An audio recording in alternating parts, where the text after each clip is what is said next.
Saya, Farasdita Nurul Huda, dari kelas 11B, mahasiswa S2 Manajemen Logistik, Universitas Logistik dan Bisnis Internasional, akan mempresentasikan mengenai dinamik supply chain di PT Pos Indonesia.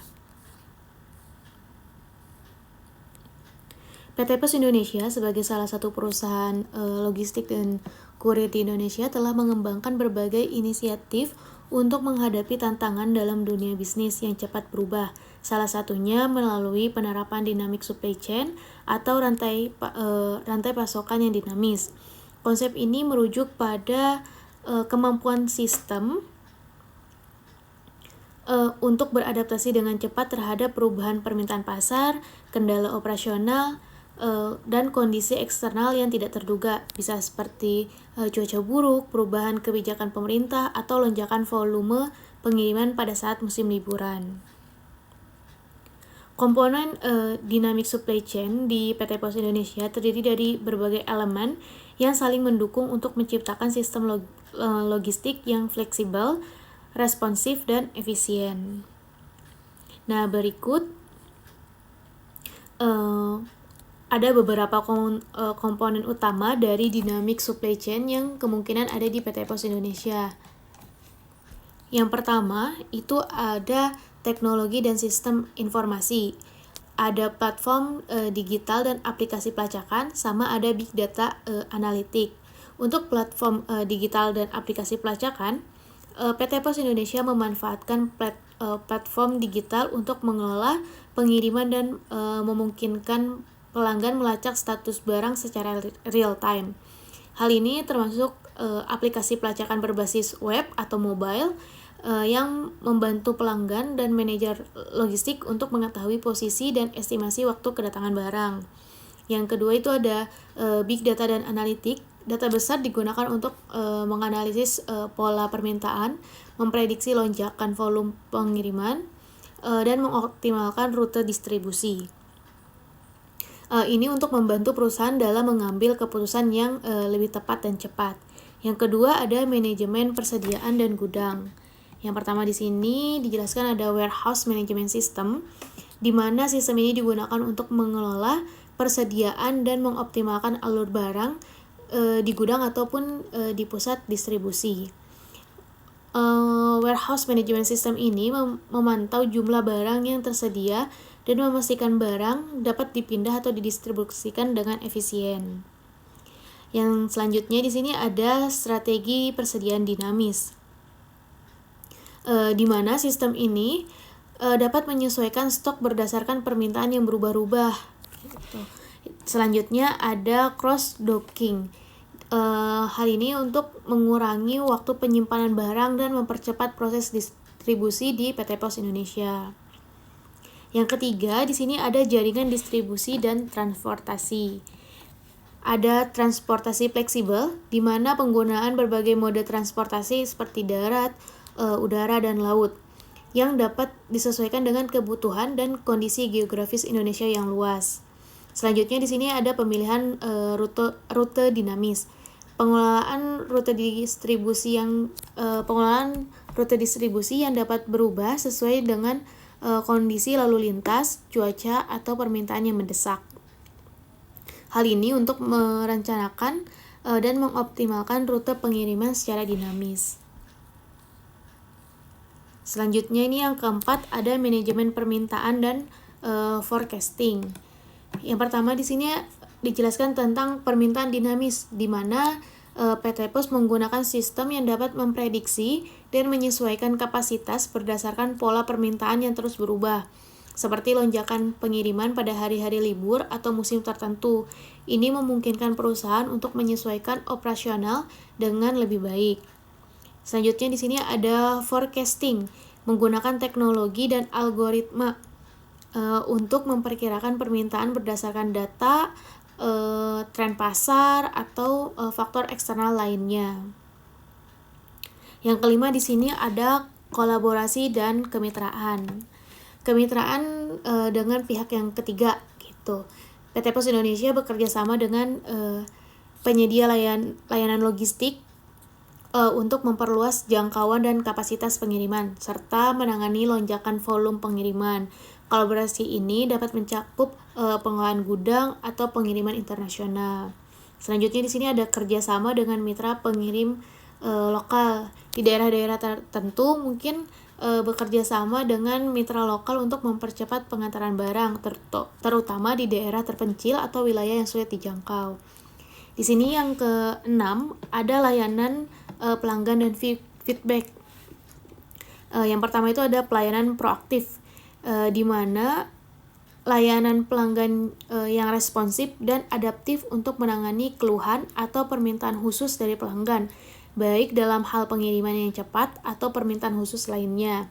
Nah, di sini juga ada sistem umpan balik, mengumpulkan data umpan balik dari pelanggan untuk memahami kepuasan mereka dan memperbaiki sistem supply chain sesuai dengan kebutuhan pasar. Selanjutnya, di sini komponen utama dynamic supply chain ada keamanan dan pengelolaan resiko. Sistem keamanan pengiriman dalam dynamic supply chain pasti memastikan bahwa sistem logistik dan transportasi memiliki protokol keamanan yang ketat untuk melindungi barang dari kerusakan atau kehilangan.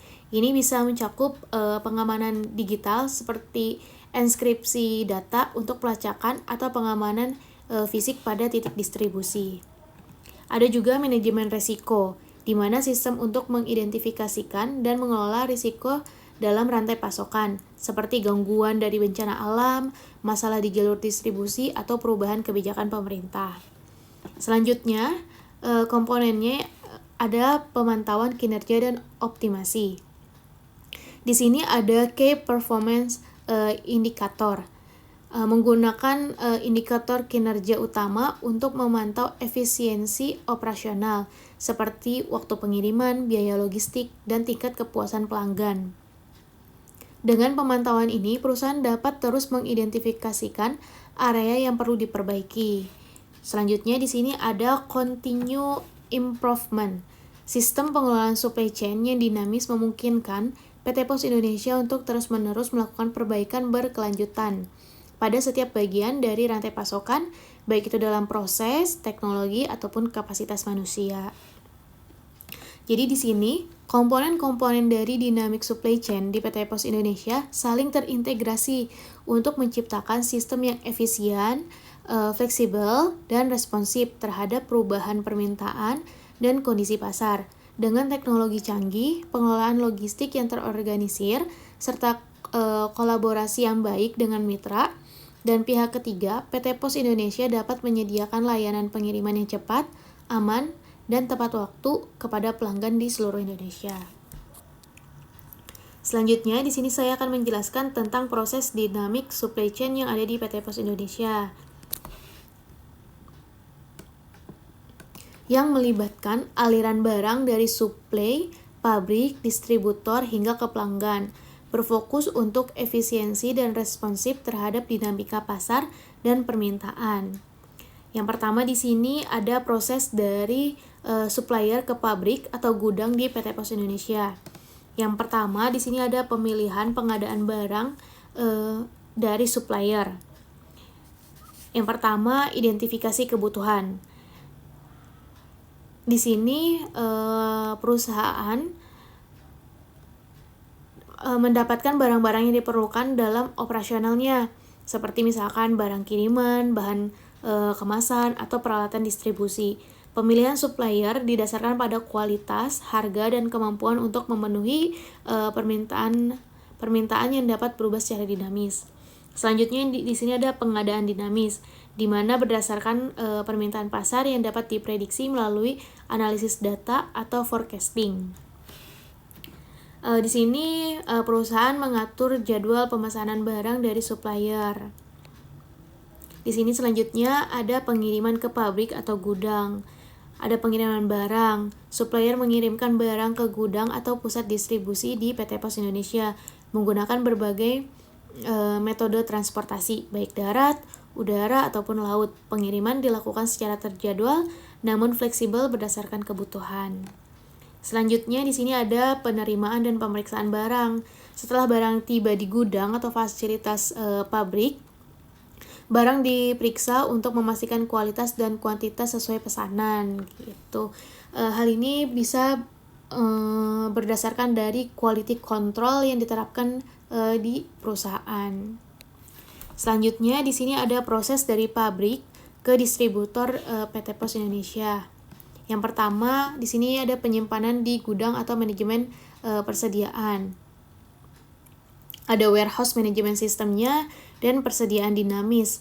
Persediaan dinamis untuk mengelola stok secara dinamis gitu. Di sini ada pemilihan rute dan transportasi. Perencanaan rute dan transportasi dengan menggunakan transportasi manajemen sistem. Menentukan rute terbaik untuk mengirimkan barang dari pusat distribusi ke distributor atau lokasi lain yang membutuhkan barang. Selanjutnya di sini ada proses dari distributor ke pelanggan. Pengiriman ke pelanggan atau mitra pengiriman lokal. Yang pertama di sini berkoordinasi dengan distributor, lalu ada pemilihan metode pengiriman. Perusahaan menawarkan berbagai layanan pengiriman dari pengiriman reguler hingga pengiriman ekspres atau same-day delivery tergantung pada kebutuhan pelanggan. Lalu selanjutnya di sini ada pengiriman last mile ke pelanggan. Pengiriman terakhir setelah barang tiba di titik distribusi, pengiriman ke pelanggan akhir dilakukan.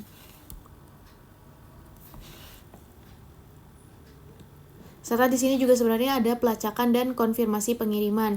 Selama proses pengiriman, pelanggan dapat melacak status barang melalui aplikasi atau website PT Pos Indonesia yang memberikan pembaruan real time tentang posisi barang dan estimasi waktu kedatangan. Selanjutnya di sini ada proses pengelolaan data dan feedback. Yang pertama ada pengelolaan big data dan analitik. Seluruh proses supply chain dari supplier ke pelanggan dipantau secara real time menggunakan big data. Perusahaan mengumpulkan data dari setiap tahap distribusi untuk memahami tren permintaan, hambatan operasional, atau masalah pada pengiriman. Lalu selanjutnya di sini ada umpan balik dan peningkatan proses. Di sini untuk melihat feedback dari pelanggan. Jadi setelah pengiriman selesai, perusahaan mengumpulkan umpan balik dari pelanggan untuk menilai kualitas layanan, kecepatan pengiriman, dan kondisi barang yang diterima.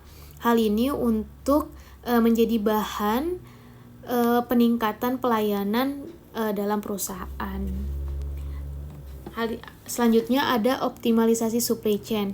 Nah, berdasarkan umpan balik ini dan data dari berbagai tahap, perusahaan melakukan optimasi berkelanjutan dalam proses supply chain, mulai dari pemilihan supplier hingga pengiriman terakhir kepada pelanggan.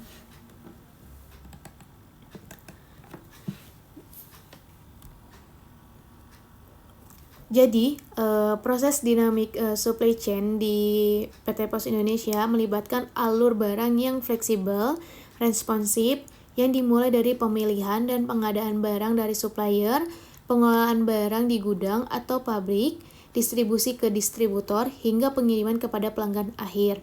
Setiap tahapan didukung oleh teknologi canggih seperti sistem manajemen gudang, sistem manajemen transportasi, serta penggunaan big data dan analitik untuk memantau dan mengoptimalkan proses.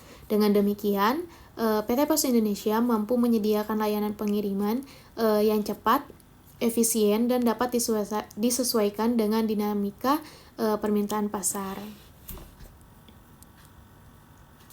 Mungkin cukup sekian presentasi yang dapat saya sampaikan. Semoga dengan ini dapat memenuhi tugas saya dalam mata kuliah Sistem Logistik. Terima kasih atas perhatiannya. Wassalamualaikum warahmatullahi wabarakatuh.